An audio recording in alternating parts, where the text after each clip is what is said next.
big news here, guys. So after having my motherboard for a few days, I noticed that it did the same thing my old one did. I'm pretty sure I had hyper-threading before, but I might have turned it off when I cleaned my computer. I probably reset BIOS. And hyper-threading is very important because it's the process of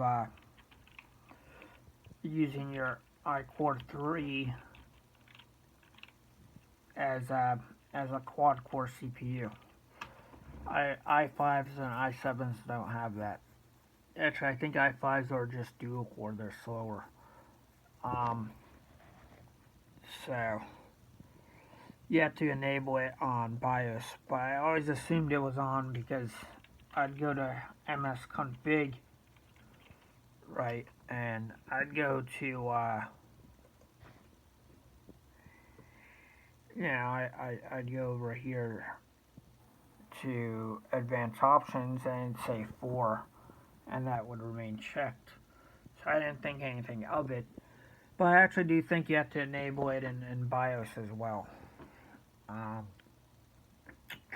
What happens is if it's not enabled in BIOS, it's not enabled here.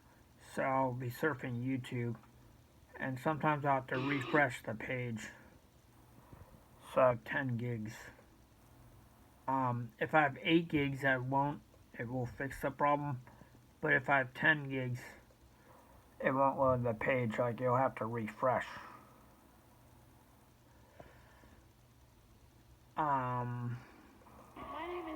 I'm also getting the process of understanding how to overclock PCs. Like I can actually overclock this right now to a decent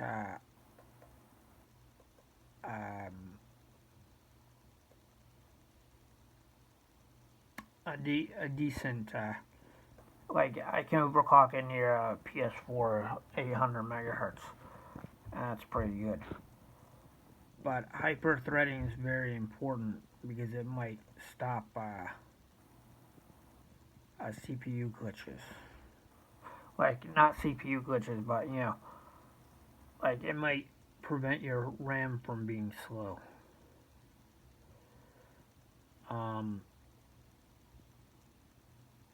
Or basically the iCore 3 will work as a quad core instead of a dual core.